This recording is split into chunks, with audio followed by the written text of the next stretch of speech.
ఎవరి గతి ఎటులున్నదో ఈశ్వరునికెరుక ఎవరికి విధముగా జరుగునో పరమాత్మకెరుక ఎవరి గతి ఎటులున్నదో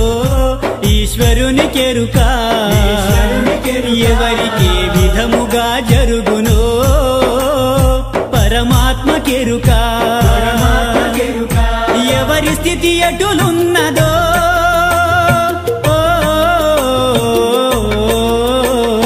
ఎగసి ఎగసి పడుటే కాని అలవి కాదెవరికైనా హరిహర బ్రహ్మాదులైనా అనుభవించక తీరదు